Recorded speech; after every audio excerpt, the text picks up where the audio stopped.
La vie du pieux tisserand. Élie était simple, tissé de fils de prière et de travail honnête. Chaque aube le trouvait agenouillé devant l'icône de la Théotokos aux larmes, une modeste veilleuse vacillant dans l'obscurité fraîche. Son cœur, pur et humble, ne connaissait ni l'envie ni la malice. Il vivait à l'écart du tumulte du monde, dans une petite maison adossée au mur du monastère local, auquel il offrait parfois ses services modestes en échange de pain et de soutien spirituel. Le temps s'écoulait paisiblement, rythmé par les cloches du monastère appelant à la liturgie et les saisons changeantes marquant le travail de la terre. Élie trouvait sa joie dans la lecture des Saintes Écritures et les paroles des pères du désert, cherchant à purifier son âme des passions et à s'approcher toujours plus de Dieu. Mais le serpent ancien, toujours vigilant pour semer le trouble, ne supporte pas la paix d'une âme en quête de salut. Un jour, une chose terrible arriva au monastère. La précieuse coupe eucharistique, un calice d'or incrusté de pierre, don séculaire d'un prince repentant, disparut de l'autel sacré. L'effroi et la consternation se répandirent parmi les moines et les quelques laïcs attachés au monastère. Une enquête fut menée par les autorités séculières de la petite ville voisine, alertées par l'higoumène attristé. Les regards se posèrent rapidement sur Élie. Pourquoi lui? Nul ne le savait avec certitude, mais les rumeurs et les soupçons, ces flèches empoisonnées de l'ennemi de l'humanité, commencèrent à voler. On disait qu'il était souvent seul, qu'il ne fréquentait guère les autres villageois, que sa piété même pouvait n'être qu'une façade. Certains, peut-être jaloux de sa réputation de sainteté simple, commencèrent à distiller des doutes. Les autorités arrivèrent à sa modeste demeure. Élie les accueillit avec humilité, ne comprenant pas la rudesse de leurs manières. Lorsqu'ils lui firent part de l'accusation, son esprit fut frappé d'une stupéfaction telle qu'il crut un instant rêver. Lui, le voler, lui, souiller un objet sacré, destiné au sacrifice sans effusion de sang du Christ, ces dénégations étaient sincères, sorties d'un cœur incapable de concevoir un tel acte. Il expliqua qu'il n'avait pas quitté sa maison la nuit du vol, occupé à prier et à travailler sur son métier. Mais ces paroles ne trouvèrent aucun crédit auprès des hommes au visage dur. Ils cherchèrent dans sa maison, retournant tout, profanant la quiétude de son espace sacré. Ils ne trouvèrent rien, bien sûr, car il n'y avait rien à trouver. Pourtant, leur conviction semblait inébranlable. Peut-être quelqu'un avait-il parlé, peut-être une fausse piste avait-elle été semée intentionnellement. Les voies de la malice humaine sont souvent tortueuses et difficiles à comprendre pour un cœur simple. Élie fut emmené. Les chaînes à ses poignets lui firent mal non seulement au corps, mais plus encore à l'âme, symbole de l'injustice qui l'entravait. Le regard de ses voisins, croisés sur le chemin, était un mélange de curiosité, de pitié pour certains, mais surtout de suspicion et de condamnation silencieuse pour la majorité. Sa réputation, bâtie sur des années de vie vertueuse et discrète, s'effondra en un instant sous le poids d'une accusation infondée. Les moines, eux-mêmes troublés, semblaient impuissants, partagés entre leur connaissance de la piété d'Élie et la force des circonstances qui pesaient contre lui. L'higoumène, homme sage et spirituel, conseilla à Élie de placer toute sa confiance en Dieu, rappelant que les épreuves de ce monde sont souvent des chemins vers une plus grande proximité avec le Créateur. Ces mots, bien que réconfortants, ne diminuaient pas le poids écrasant de l'injustice. Il fut jeté dans une geôle froide et humide, l'odeur de moisi et de désespoir l'enveloppant. Le silence de la cellule, brisé seulement par le bruit des rats et les gémissements lointains d'autres prisonniers, était assourdissant. La première nuit fut un tourment. L'esprit d'Élie était assailli par des pensées sombres. Pourquoi moi? Seigneur, qu'ai-je fait pour mériter cela? La tentation de la colère et de l'amertume frappa à la porte de son cœur. Il pensa à l'accusateur, même s'il ne connaissait pas son identité, au juge qui n'avait pas cherché à connaître la vérité, au voisin qui l'avait si vite condamné. Un feu intérieur, celui de l'indignation et du ressentiment, commença à le dévorer. Il se sentit abandonné, seul contre le monde. Le poids de l'injustice était presque insupportable. Cependant, au milieu de ce désespoir, quelque chose en Élie se rappela les innombrables heures passées en prière, les lectures sur la vie du Christ et des saints martyrs qui avaient enduré des souffrances bien plus grandes, souvent accusés injustement et persécutés pour la vérité. Le souvenir des paroles de l'higoumène, l'image du Christ cloué sur la croix, innocent, portant les péchés du monde, inonda son esprit. Il comprit soudain que son épreuve, aussi injuste fût-elle aux yeux des hommes, pouvait avoir un sens dans le plan divin. Peut-être était-ce une purification, un chemin vers une humilité plus profonde, une occasion de s'identifier davantage à celui qui fut accusé, jugé et condamné sans avoir commis de péché. Dans l'obscurité de sa cellule, Élie tomba sur ses genoux, les mains liées, le visage baigné de larmes non plus d'autopitié, mais d'une douleur spirituelle mêlée d'un début de résignation et d'espoir. Il ne pouvait ni se prosterner comme à l'accoutumée, ni faire le signe de croix avec aisance, mais son cœur s'éleva vers le ciel. « Seigneur Jésus-Christ, Fils de Dieu, aie pitié de moi, pécheur. Seigneur, tu connais la vérité de mon cœur. Tu sais que je suis innocent de ce crime. Mais si tu as permis cette épreuve, que ta sainte volonté soit faite.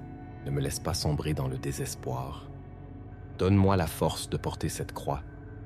Aide-moi à pardonner à ceux qui m'ont accusé et à ceux qui me jugent.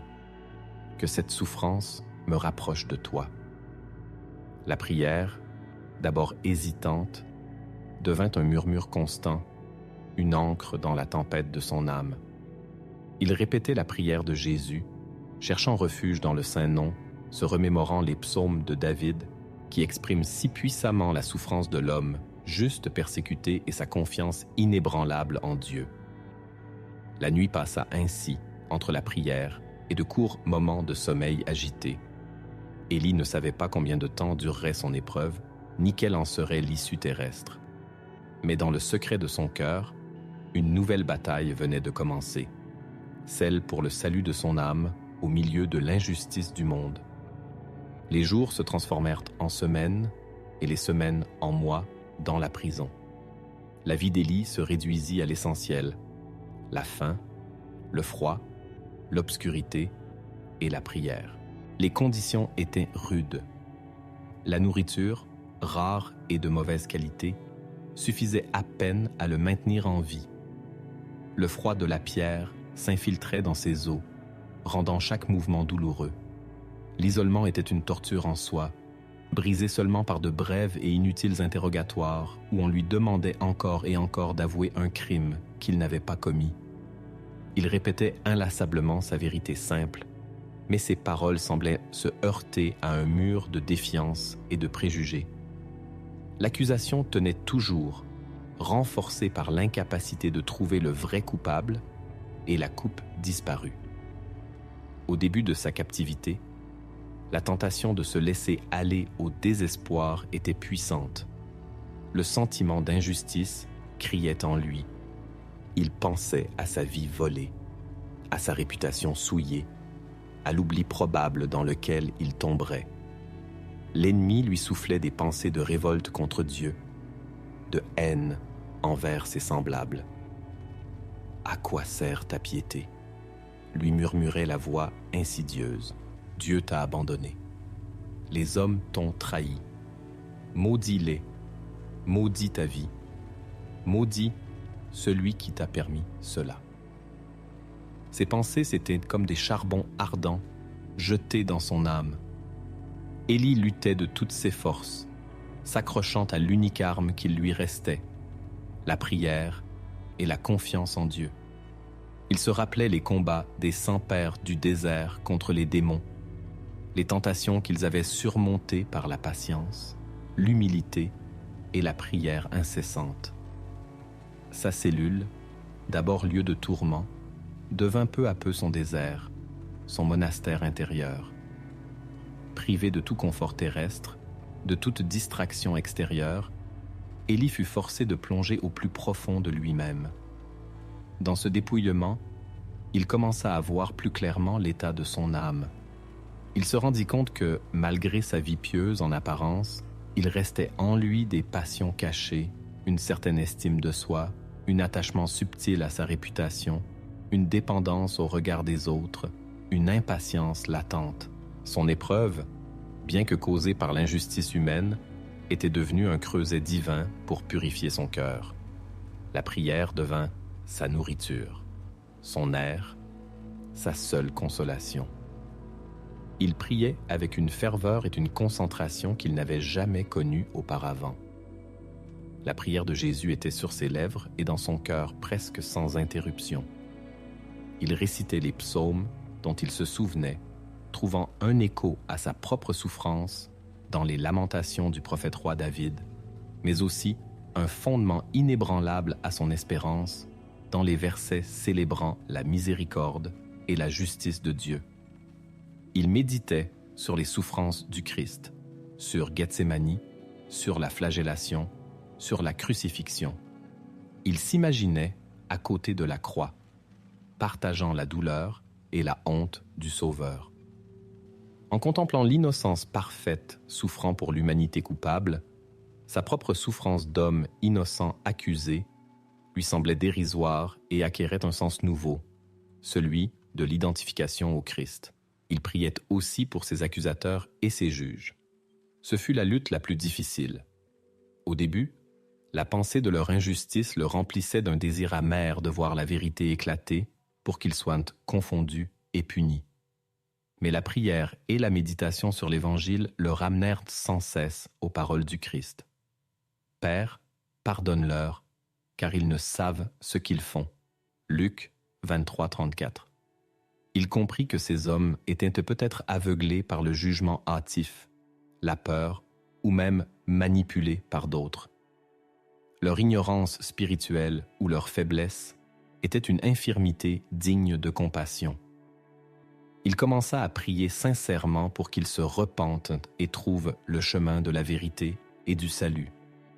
Ce pardon, offert d'abord dans le secret de son cœur, libéra Élie d'un poids énorme, celui de la haine et de la rancœur qui corrompent l'âme plus sûrement que les murs d'une prison ne limitent le corps. Avec le temps, Élie atteignit un état de paix intérieure qui dépassait toute compréhension humaine. Il ne désirait plus ardemment la liberté terrestre. Sa seule aspiration était l'union avec Dieu. Sa cellule, d'abord d'un tombeau, devint un lieu de rencontre intime avec le divin. Il ressentait la présence du Christ à ses côtés, la consolation de l'Esprit Saint dans son cœur. Les privations du corps n'avaient plus de prise sur son esprit, qui s'était élevé au-dessus des contingences terrestres. Il avait appris la patience profonde, l'humilité véritable, le détachement des choses de ce monde. Son corps était affaibli, mais son âme était forte, purifiée comme l'or au feu de l'épreuve. Les gardes eux-mêmes, au contact de cet homme qui, malgré son état, ne se plaignait jamais, ne maudissait personne et gardait un calme surnaturel, commençaient à s'interroger. Certains adoucirent leur attitude, apportant parfois un peu plus de nourriture ou un vêtement chaud.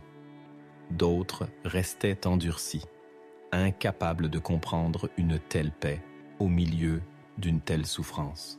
Mais la lumière de la foi d'Élie, bien que discrète, commençait à percer l'obscurité de la prison. Il ne prêchait pas. Il vivait simplement.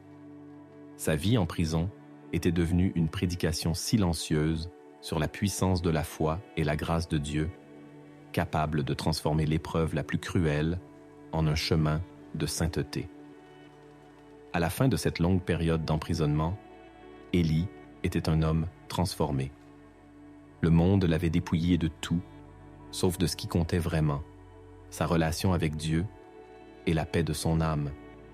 Il était prêt à tout, car il n'avait plus rien à perdre, si ce n'est la grâce divine qu'il chérissait plus que la vie elle-même.